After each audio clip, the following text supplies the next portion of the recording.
Hi hello good morning all welcome back to our YouTube channel. രാവിലെ തന്നെ 3 പേരും ഭയങ്കരമായ സ്നേഹപ്രകടനത്തിലാണ്.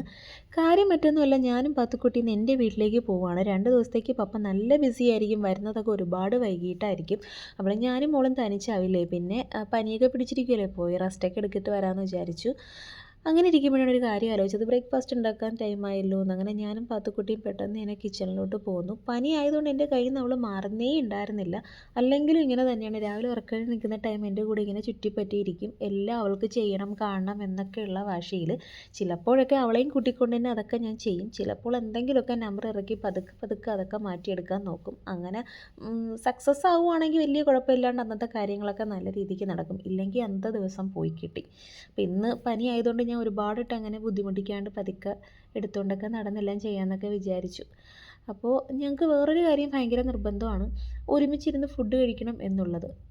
2-3 ദിവസത്തേക്ക് ഇനി നമ്മൾ രണ്ട് സ്ഥലത്തല്ലേ, അപ്പോൾ അതുണ്ടാവാത്തത് കൊണ്ടിട്ട് രാവിലെ തന്നെ ബ്രേക്ക്ഫാസ്റ്റ് ഉണ്ടാക്കി ഒരുമിച്ചിരുന്ന് കഴിച്ചിട്ട് പോകാമെന്ന് വിചാരിച്ചു. പപ്പയ്ക്ക് നേരത്തെ പോകണം, അത് കഴിഞ്ഞിട്ട് ഞങ്ങളെ കൊണ്ടാക്കണം.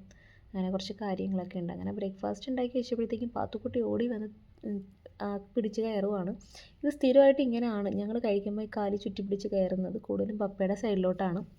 അവൾക്ക് രാവിലെ റാഗി കൊടുത്തിട്ടുണ്ടായിരുന്നു, അതിൻ്റെ വീഡിയോ ഒന്നും എടുക്കാൻ കഴിഞ്ഞില്ല. അത് കഴിഞ്ഞ് കുറേ കഴിഞ്ഞിട്ടായിരിക്കും ബ്രേക്ക്ഫാസ്റ്റൊക്കെ കൊടുക്കുന്നത്. അങ്ങനെ ഞങ്ങളിത് ഒരുമിച്ച് ബ്രേക്ക്ഫാസ്റ്റൊക്കെ കഴിച്ച് കാര്യങ്ങളൊക്കെ പറഞ്ഞിട്ട് പപ്പ പോയി. ഒരു 1.5 മണിക്കൂറിനകം തിരികെ വരാമെന്ന് പറഞ്ഞിട്ടാണ് പോയത്. പക്ഷേ ആ വാക്കിൽ എനിക്ക് വലിയ വിശ്വാസമില്ല, കാരണം എന്തായാലും വൈകിട്ടുണ്ടാവും. അപ്പോൾ അതുകൊണ്ട് ഞാൻ അവൾക്കുള്ള ലഞ്ച് ഉണ്ടാക്കാമെന്ന് വിചാരിച്ച് റിസ്ക് എടുത്തില്ല. നമുക്ക് എന്തെങ്കിലും കഴിക്കാമല്ലോ, കുട്ടികൾക്ക് അങ്ങനെ കഴിയില്ലല്ലോ.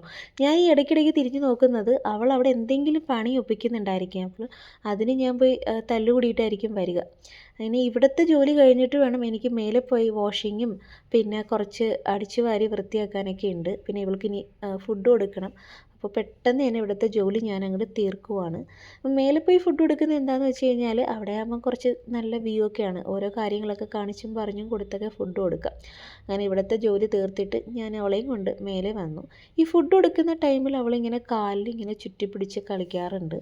ഒരുപാട് ടൈം ഞാനും അവളും കൂടി അങ്ങനെ വീഴാൻ പോയിട്ടുണ്ട്. അത് എത്ര പറഞ്ഞാലും അവൾക്ക് മനസ്സിലാവത്തില്ല.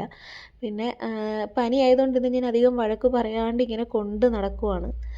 എല്ലാ അമ്മമാരുടെ ഏറ്റവും വലിയൊരു ടാസ്ക് ഫുഡ് കൊടുക്കുക എന്നതാണല്ലോ. ഞാനിപ്പോൾ അതിങ്ങനെ ഫേസ് ചെയ്തുകൊണ്ടിരിക്കുവാണ്. ഇല്ലാത്ത കഥകളും ഇല്ലാത്ത ജീവജാലങ്ങളൊക്കെ ആ ടൈമിൽ വരും. പിന്നെ ഫുഡൊക്കെ കൊടുത്തു കഴിഞ്ഞാൽ ഞാനും അവളും കുറച്ച് ടൈം കളിക്കും, അവളൊന്ന് കൂളാക്കാൻ വേണ്ടിയിട്ട്. എന്നിട്ട് അവളെ ഇൻഡിവിജ്വലായിട്ട് വിട്ട് കഴിഞ്ഞാൽ എൻ്റെ ജോലിയും നടക്കും, അവളും കുറച്ച് ഫ്രീ ആയിട്ട് കളിച്ചുകൊണ്ട് മിണ്ടാതിരിക്കും. അപ്പോഴാണ് ഒരു കാര്യം ആലോചിച്ചത്, മെഡിസിൻ കൊടുക്കാൻ ടൈമായി. അങ്ങനെ ഞാൻ പെട്ടെന്ന് തന്നെ മെഡിസിനൊക്കെ കൊടുത്തു.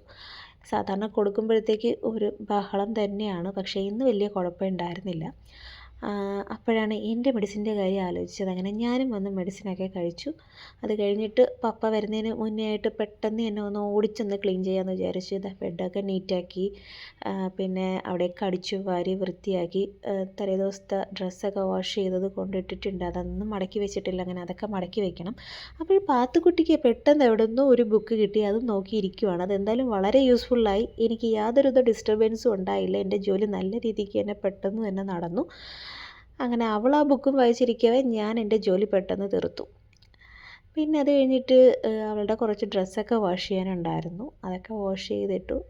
ഈ ജോലിയൊക്കെ തീർത്തിട്ട് പോയ ഒരു സമാധാനമാണ്, വരുമ്പം നമുക്കൊരു സന്തോഷമല്ലേ, അതുകൊണ്ടാണ് ഇങ്ങനെയൊക്കെ ചെയ്യുന്നത്. പിന്നെ ഞങ്ങൾക്ക് വീട്ടിൽ പോകാൻ ആവശ്യമുള്ള ഡ്രസ്സൊക്കെ എടുത്ത് പാക്ക് ചെയ്ത് പെട്ടെന്ന് തന്നെ ഇറങ്ങി.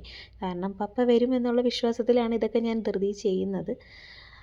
പിന്നെ ഞാൻ റെഡിയായി കഴിഞ്ഞിട്ട് പാത്തുക്കുട്ടിയെ റെഡിയാക്കി. അപ്പോൾ സ്കിൻ കെയർ ഒക്കെ ചെയ്യുവാണ്. അവൾക്കിതൊക്കെ ഭയങ്കര ഇഷ്ടമാണ്, ഒരുങ്ങാൻ വേണ്ടിയിട്ടൊക്കെ. അപ്പോൾ അത് കഴിഞ്ഞപ്പോഴത്തേക്കും ഡ്രസ്സ് ചേഞ്ച് ചെയ്യാൻ തുടങ്ങിയപ്പോഴത്തേക്കും അവൾക്ക് കരച്ചിൽ തുടങ്ങി, കാരണം നല്ല ഉറക്കം വരുന്നുണ്ടായിരുന്നു. പിന്നെ ഫീഡ് ചെയ്ത് ഞാനങ്ങോട്ട് ഉറക്കി. ഞാനും കുറച്ച് ടൈം ഉറങ്ങി. കുറേ കഴിഞ്ഞപ്പോഴത്തേക്കും അവൾ ഉണർന്നു. അപ്പോഴത്തേക്കും ലഞ്ച് ടൈമായി. അതുകൊണ്ട് ഞാൻ നേരത്തെ ഫുഡ് ഉണ്ടാക്കിയത് വെച്ചത് വെറുതെ ആയില്ല, കറക്റ്റ് ടൈമിന് കൊടുക്കാൻ കഴിഞ്ഞല്ലോ. പിന്നെ വീണ്ടും പഴയതുപോലെ തന്നെ ഇല്ലാത്ത കഥകളും ജീവജാലങ്ങളെയൊക്കെ പരിചയപ്പെടുത്തി അവൾക്ക് ഫുഡ് കൊടുക്കാൻ തുടങ്ങി. ഇങ്ങനെ ഫുഡ് കൊടുത്തുകൊണ്ടിരിക്കുമ്പോഴത്തേക്കാണ് പപ്പയുടെ കോൾ വന്നത്. ഞാൻ വരാറായി, പെട്ടെന്ന് റെഡിയായി ഇറങ്ങിക്കോ എന്ന്. അങ്ങനെ വീണ്ടും ഞാനും പപ്പയും ഇന്ന് അടിയായി. അങ്ങനെ അടിയും പിടിയൊക്കെ കഴിഞ്ഞിട്ട് വീട്ടിലോട്ട് വന്നു. വീട്ടിൽ വന്നപ്പോഴത്തേക്ക് അമ്മ പറഞ്ഞ് നമുക്ക് ഓണക്കോടി എടുക്കാൻ പോവാം, ഇറങ്ങാൻ പറഞ്ഞു. ഈവനിങ്ങാണ് ഇറങ്ങിയത്. അപ്പോൾ ഗണേശോത്സവം ആയതുകൊണ്ട് ഭയങ്കര തിരക്കായിരുന്നു റോഡിലൊക്കെ. പിന്നെ എങ്ങനെയൊക്കെയോ ഞങ്ങളെത്തി. ഞങ്ങൾ സ്റ്റുഡിയോയിലാണ് വന്നത്, സ്റ്റാച്യൂവിലുള്ള. അപ്പോൾ കിഡ്സ് സെക്ഷനിൽ കയറി ഡ്രസ്സൊക്കെ എടുക്കണമായിരുന്നു. അപ്പോൾ ഞങ്ങൾക്ക് എല്ലാവർക്കും കിഡ്സൊന്നും മതി കേട്ടോ. അപ്പോൾ അങ്ങനെ കിഡ്സ് സെക്ഷനിൽ നിന്നൊക്കെ ഡ്രസ്സൊക്കെ എടുക്കുന്നവരൊന്ന് കമൻറ്റ് ചെയ്തേക്കണേ. അങ്ങനെ എനിക്കും അനിയത്തിക്കും പാത്തുവിനും വേറെ 2-3 പേർക്കൊക്കെ എടുക്കണമെന്നുണ്ടായിരുന്നു. അങ്ങനെ ഡ്രസ്സൊക്കെ എടുത്തു. അതിനൊന്നും അവൾ സമ്മതിക്കുന്നുണ്ടായിരുന്നില്ല. ഓട്ടവും ചാട്ടവും ബഹളമൊക്കെ ആയിട്ട് ആകെ അലമ്പായിരുന്നു. പിന്നെ അവളെ ഒരു സൈഡിൽ കൂടി മാനേജ് ചെയ്യും, അതിൻ്റെ കൂടെ ഞങ്ങൾക്ക് ഡ്രസ്സും എടുക്കണം. വളരെ ബുദ്ധിമുട്ടിയാണ് കാര്യം ചെയ്തുകൊണ്ടിരുന്നത്. പിന്നെ എന്തായാലും വന്ന സ്ഥിതിക്ക് ഡ്രസ്സ് എടുക്കാതിരിക്കാൻ കഴിയില്ലല്ലോ. അങ്ങനെ ഞാൻ 2-3 ഡ്രസ്സൊക്കെ ഒന്ന് ട്രയൽ ചെയ്ത് നോക്കി. എനിക്ക് ആ ഫസ്റ്റ് എടുത്തത് തന്നെയാണ് ഇഷ്ടപ്പെട്ടത്, അത് ഫിക്സ് ചെയ്തു. പിന്നെ പെട്ടെന്ന് തന്നെ എല്ലാവർക്കും എടുത്തിട്ട് ബില്ല് പേ ചെയ്തിട്ട് ഇറങ്ങാമെന്ന് വിചാരിച്ചു. കാരണം ഇനി ലേറ്റായി കഴിഞ്ഞാൽ ഇവൾ ശരിയാവത്തില്ല എന്ന് മനസ്സിലായി. പിന്നെ അവിടെ നിന്ന് ഇറങ്ങിയപ്പോഴത്തേക്കും നല്ല വൈകിയിട്ടുണ്ടായിരുന്നു. പിന്നെ കുറച്ച് ആക്സസറീസും കാര്യങ്ങളൊക്കെ വാങ്ങിക്കണമെന്നുള്ളത് കൊണ്ടിട്ട് അവിടെ നിന്ന് നേരെ ഞങ്ങൾ ഈസ്റ്റ്കോട്ടേക്ക് പോയി. ഈസ്റ്റ്കോട്ട് പോയപ്പോഴത്തേക്ക് ഗണേശോത്സവത്തിൻ്റെ ബാക്കി ഘോഷയാത്ര മേളങ്ങളൊക്കെ അവിടെ തന്നെയുണ്ട്. അപ്പോൾ അതൊക്കെ ഇങ്ങനെ കണ്ടുകൊണ്ടിരുന്നപ്പോഴത്തേക്ക് ഒരുപാട് കാര്യങ്ങൾ വീഡിയോ എടുക്കാൻ കഴിഞ്ഞില്ല. പിന്നെ ഞങ്ങൾക്ക് ബാക്കി പർച്ചേസ് ചെയ്യേണ്ടതൊക്കെ പർച്ചേസ് ചെയ്തിട്ട് ഞാൻ ഓട്ടോയിൽ നിന്ന് പാത്തുക്കുട്ടിക്ക് ഫുഡൊക്കെ കൊടുത്തിട്ട് ഞങ്ങൾ പെട്ടെന്ന് തന്നെ വീട്ടിലോട്ട് പോന്നു. ഞങ്ങളൊന്നും കഴിച്ചിട്ടുണ്ടായിരുന്നില്ല, ജസ്റ്റ് ഒരു കോഫി മാത്രമേ കുടിച്ചിട്ടുണ്ടായിരുന്നുള്ളൂ. വലിയ വിശപ്പൊന്നും ഉണ്ടായിരുന്നില്ല. ഈ ധൃതിയിൽ പോകുന്നത് കൊണ്ടായിരിക്കാം. അങ്ങനെ വീട്ടിൽ വന്ന് പാത്തുക്കുട്ടിയെ ഉറക്കി കിടത്തിയിട്ട് വന്ന് നോക്കുമ്പോഴത്തേക്കും അനിയൻ നല്ല പ്രസാദം കൊണ്ടുവച്ചിട്ടുണ്ടായിരുന്നു. നല്ല സോഫ്റ്റായിട്ടുള്ള ഉണ്ണിയപ്പമൊക്കെ മറ്റേ ഗണേശോത്സവത്തിൻ്റെ പ്രസാദമായിരുന്നു. അങ്ങനെ അതൊക്കെ എടുത്ത് കഴിച്ചിട്ട് ഇങ്ങനെ ഇരിക്കുകയാണ്, ഉറങ്ങാനുള്ള തയ്യാറെടുപ്പിലാണ്. അപ്പോഴത്തേക്കും അമ്മ വന്ന് എന്തോ കൊറിയറൊക്കെ പൊട്ടിച്ച് നോക്കുന്നുണ്ടായിരുന്നു. അപ്പോൾ ഇന്ന് ഇത്രയൊക്കെ ഉള്ളൂ. Tata, bye, take care.